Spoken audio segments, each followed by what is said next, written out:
நம்ம விஜய் சித்துவானும் வந்து உங்ககிட்ட பேசினது தான். இப்போ அவங்க பாத்தீங்கன்னா பெரிய அளவுல சமூக வலைத்தளங்களே இப்போ பேசப்பட்டு வந்துட்டு இருக்காங்க. ஸோ அது எப்படின்னா இருக்கு உங்களுக்கு? வாட்டி பண்ண படங்கள்லாம் இந்த வருஷம் ரிலீஸ் ஆகி மீண்டும் திரையில் நல்லா பார்ப்பீங்க. எல்லாருமே பார்ப்பாங்க, சிரிப்பாங்க, ரசிப்பாங்க. இதுதான் தவறான விஷயம்.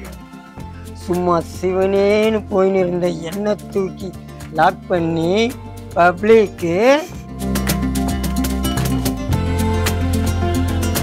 நல்லதை இந்த காதில் வாங்கிக்கிறோம், மனசுக்குள்ள ஏற்றுக்கலாம். கெட்டதை இந்த காதிலையும் விட்டு தள்ளிட்டு மனசுலையும் தூக்கி போட்டுக்கலாம். அவ்வளோதான். இளைய தளபதி கூட அவரு கூட நான் பண்ணேன்னு வச்சுங்கன்னா அவரோட ரசிகரும் என்னை விரும்பி பார்ப்பாங்க. எங்க பாரு நம்மளால பிஜிலி வந்துட்டான் அப்படின்னு சொல்லுவாங்கல்ல. அரசியல போகிறது அவங்களோட தனிப்பட்ட விருப்பம். அதை நம்ம வந்து எதுவுமே சொல்லக்கூடாது. நினைச்சா நான் கூட தான் அரசியல் வரணும். மூன் டிவி வியூவர்ஸ் அனைவருக்கும் விஜய் சாருக்கு அன்பான வணக்கங்கள். ஸோ இன்னைக்கு நம்ம கூட யார் கலந்துருக்கா அப்படின்னு பார்த்தீங்கன்னா, இவரை பற்றி சொல்லணும்னா நிறைய விஷயம் சொல்லலாங்க. ஏன்னா சின்ன ஸ்க்ரீன்ல ஆரம்பிச்சு இப்போ பார்த்தீங்கன்னா பெரிய ஸ்க்ரீன் வரைக்கும் வளர்ந்து நிற்கிறாரு. ஸோ கிளாஸ்மேட் அப்படின்னும் இவர் இப்போ அழைக்கலாம். ஸோ வணக்கம். விஜய் ரமேஷ் தான் இன்னைக்கு நம்ம கூட இருக்காருங்க. ஸோ எப்படி நான் போயிட்டு இருக்கு? ஏதோ ஆண்டவன் முகத்துல ஏதோ போயிருந்தா இருக்கு. சூப்பரா போகுது. ஓகே, பாத்தீங்கன்னா இப்போ பாத்தீங்கன்னா கிளாஸ்மேட்னு கேள்விப்பட்டிருக்கேன். அது என்ன கிளாஸ்மேட்? இந்த படத்துக்கு தகுந்த மாதிரி அவங்க வந்து டைட்டில் வச்சிருக்காங்க. மற்றபடி வந்து கிளாஸ்மேட்னால நீங்க இப்படி நினைக்க கூடாது, அப்படின்னு நினைக்கலாம். என்னோட கருத்தை நான் சொல்றேன். எப்படின்னு கேட்டீங்கன்னா, இந்த படத்துல வந்து இந்த குடி சம்பவங்கள் இருக்கு, காமெடி இருக்கு, குடி சம்பவமும் இருக்கு. அதனால வந்து கிளாஸ்மேட்டா கூட நம்ம எடுத்துக்கலாம். கிளாஸ்மேட் இருக்கும்போது ஒரு கிளாஸ்மேட் இருக்கக்கூடாதா? கிளாஸ் வந்ததுனால தான் அண்ணன் இந்த படத்துல வந்தாரா எப்படி? இல்ல இல்ல இல்ல, அதுக்கு டைட்டில் வைக்கிறதுக்கு முன்னாடியே நான் நடிச்சிட்டேன். சும்மா ஜஸ்ட் ஒரு சீன் தான் நமக்கு இதுல. சரி, ஓகே. நான் இப்போ பாத்தீங்கன்னா இந்த வருஷம் பாத்தீங்கன்னா உங்களுக்கு கொஞ்சம் சோகம் அப்படின்னே சொல்லலாம். ஏன்னா சமீப காலமா சமூக வலைத்தளங்கள்ல பெரிய அளவுல பேசப்பட்டீங்க. இப்போ அது குறைஞ்சி பாத்தீங்கன்னா இப்போ கொஞ்சம் குறைஞ்ச மாதிரி அது எல்லாருக்கும் ஃபீல் ஆகுது. இல்ல, இந்த வருஷம் ஆரம்பிச்சு 2 மாசம் தான் ஆகுது. அதான் அது போன வருஷம் கஷ்டமா இருந்தது. அதை அப்படியே உடைச்சி அடிச்சு தகந்தெறிந்து இந்த வருஷத்துல போன வாட்டி பண்ண படங்கள்லாம் இந்த வருஷம் ரிலீஸ் ஆகி மீண்டும் திரையில் நல்லா பார்ப்பீங்க. எல்லாருமே பார்ப்பாங்க, சிரிப்பாங்க, ரசிப்பாங்க. நியூஸ்ல எல்லாம் பாத்தீங்கன்னா உங்களுக்கு உடல்நிலை சரியில்லை அப்படின்லாம் இப்போ கேள்விப்பட்டிருந்தோம். உண்மைதான். எப்படின்னா இருக்கு அது? உண்மைதான். ஒன்றும் இல்லை, சின்ன கொஞ்சம் ஒரு ஃபீவர் மாதிரி வந்தது, கால் கொஞ்சம் வீக்கமாக இருந்தது. அதனால வந்து ப்ரைவேட் ஹாஸ்பிட்டலில் கவர்மெண்ட் ஹாஸ்பிட்டலில் தான் ஒரு 10 நாள் அட்மிட் ஆகிருந்தேன். இப்போ பரவாயில்ல, நல்லா இருக்கு. சரி, ஓகேண்ணா. நீங்க சொல்லும் போதே பாத்தீங்கன்னா நீங்க சூப்பர் ஸ்டாரோட ஃபேன்னால அந்த டோன்லயே ஒரு ஆன்சர் வருது. இல்ல இல்ல, அவர் ஸ்டைல் அவருக்கு மட்டும்தான் வரும். அவரோட தீவிரமான ரசிகன்.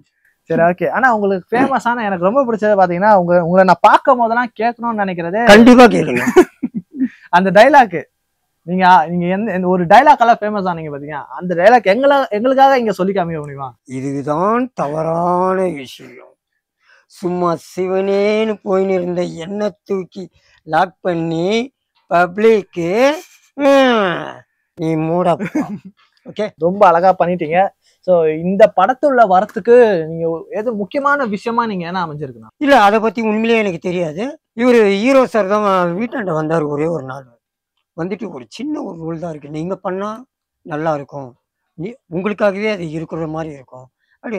ஓகே சார், நோ ப்ராப்ளம், கண்டிப்பாக வந்து பண்ணுறேன் சார்னா அதே மாதிரி பண்ணி கொடுத்துட்டு வந்துட்டு அவ்வளோதான். எனக்கு ஒரே சீன் தான். நான் வந்து ஷூட்டிங் எல்லாம் கூட தான் போனீங்களா? ஒரே நாள் ஒரு சீன் தான் உங்களுக்கு வந்துச்சு. இப்போ நான் சொன்னேன் அதே டைலாக் தான். அதே டைலாக் தான்.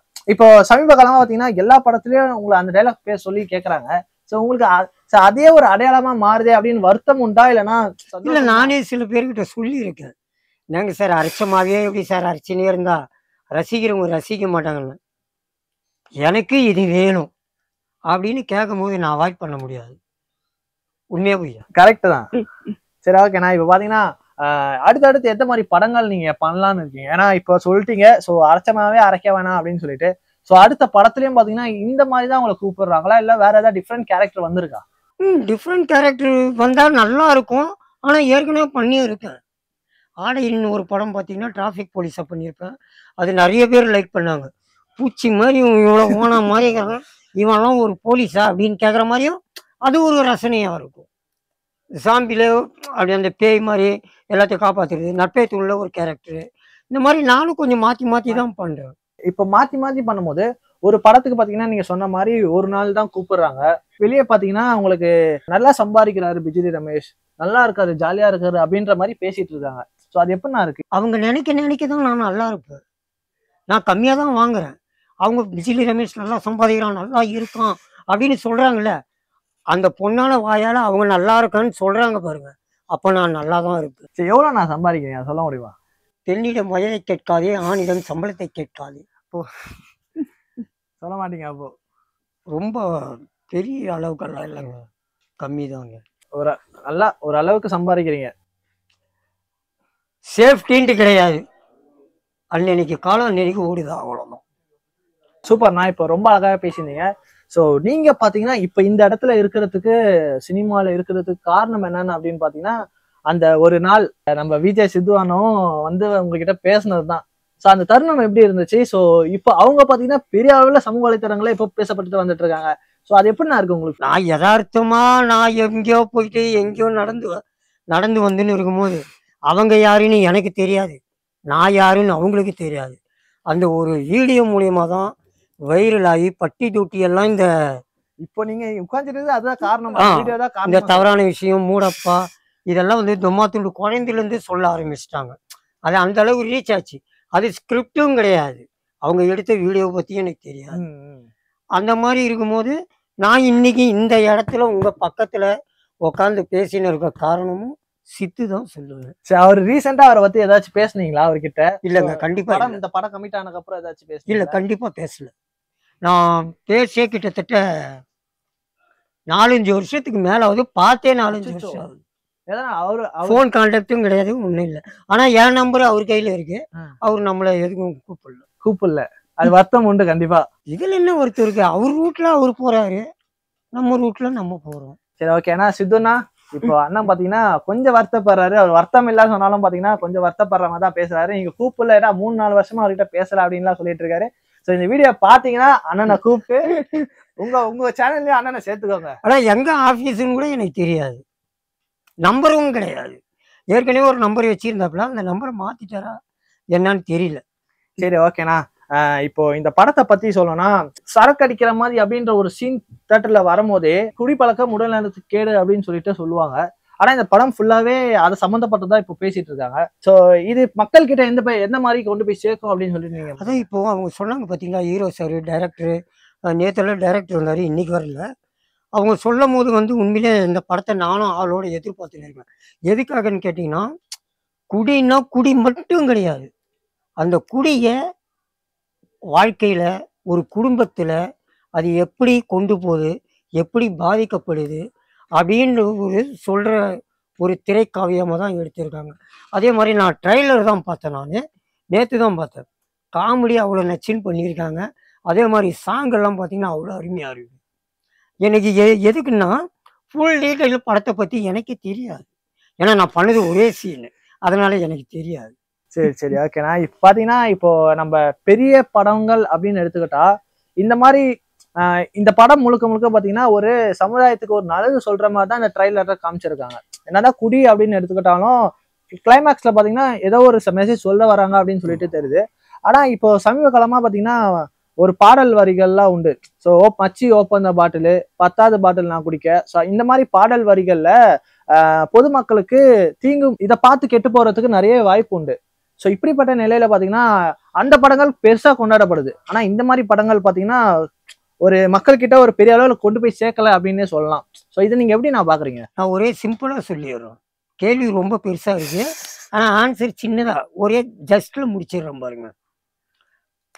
நல்லதை இந்த காதுல வாங்கிக்கலாம், மனசுக்குள்ள ஏத்துக்கலாம், கெட்டதை இந்த காதலையும் விட்டு தள்ளிட்டு மனசுலையும் தூக்கி போட்டுக்கலாம், அவ்வளவுதான் ஒரே பதில்.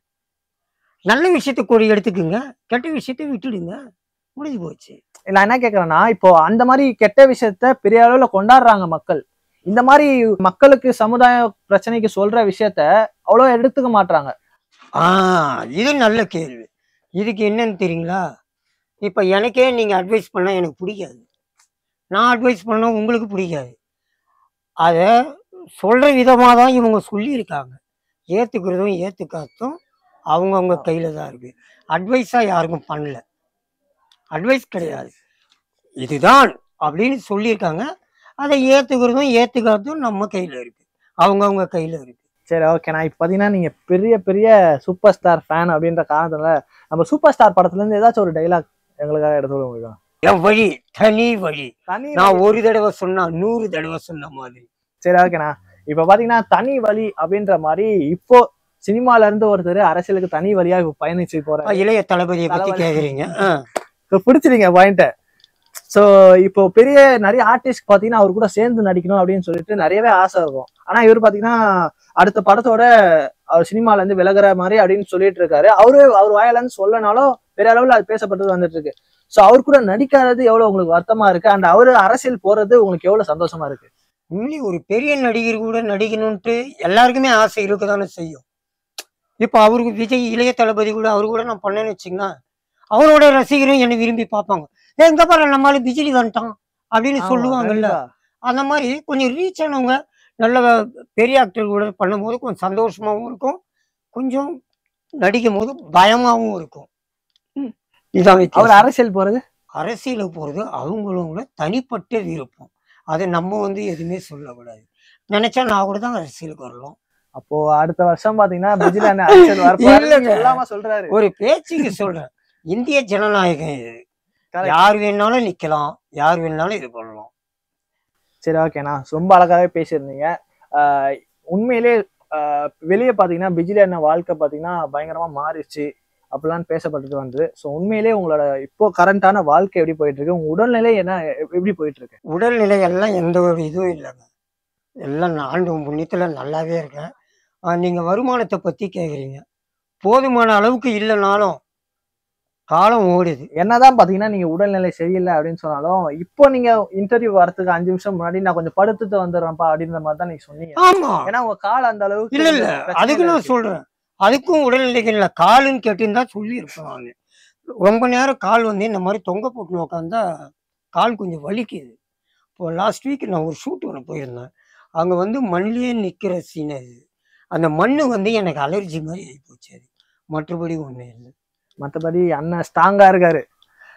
மருந்து போதானாவில் இப்போ மருந்து அப்பப்போ போகணும். எந்த மருந்து? ஹாஸ்பிட்டலில் கொடுத்தாங்களே டானிக், அதானே கேட்குறீங்க? இல்ல கிளாஸ்மேட் மருந்து இல்லைங்க, அதெல்லாம் இல்லை இப்போ இல்லை. சரி ஓகேண்ணா, ரொம்ப நன்றி. ஸோ இவ்வளோ நேரம் பார்த்தீங்கன்னா எங்களுக்காக டைம் ஸ்பெண்ட் பண்ணி நீங்கள் பேசுனதுக்காக ரொம்ப ரொம்ப நன்றிண்ணா. ஸோ நிறைய விஷயம் கேட்டு தெரிஞ்சுக்கிட்டோம் நம்ம சார்கிட்ட. ஸோ இதே மாதிரி இன்னொரு ஷோவில் நான் உங்களை சந்திக்கிறேங்க. ஸோ அதுவரை உங்களிடமிருந்து விடைபெறுவது உங்கள் விஜய் ஷார்க்.